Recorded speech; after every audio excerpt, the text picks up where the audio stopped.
Scientists are starting to understand why one person's face can look so different from another's. Working on mice, researchers have identified thousands of small regions of DNA that influence the way facial features develop. The study also shows that tweaks to genetic material can subtly alter face shape. The findings, published in Science, could also help researchers to learn how facial birth defects arise.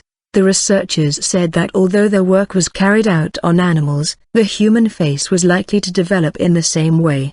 Professor Axel Visel, from the Joint Genome Institute at the Lawrence Berkeley National Laboratory in California, told BBC News, "We're trying to find out how these instructions for building the human face are embedded in human DNA. Somewhere in there must be that blueprint that defines what our face looks like." Switch off.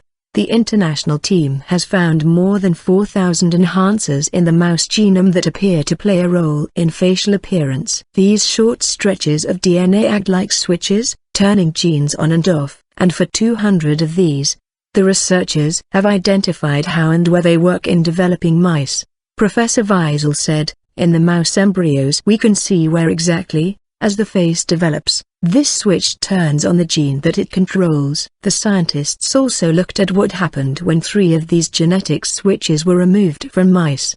These mice looked pretty normal, but it is really hard for humans to see differences in the face of mice, explained Professor Visel. "The way we can get around this is to use CT scans to study the shapes of the skulls of these mice. We take them and scan their heads.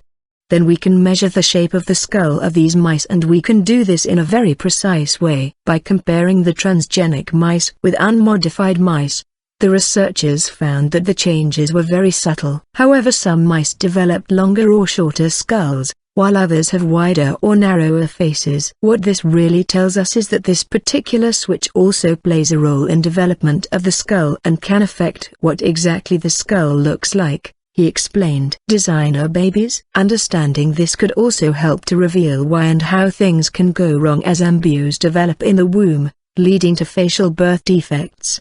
Professor Visel said, "There are many kinds of craniofacial birth defects. Cleft of the lip and palate are the most common ones, and they have severe implications for the kids that are affected. They affect feeding, speech, breathing. They can require extensive surgery, and they have psychological implications. While some of these are caused by genetic mutations, the researchers want to understand how the genetic switches interact."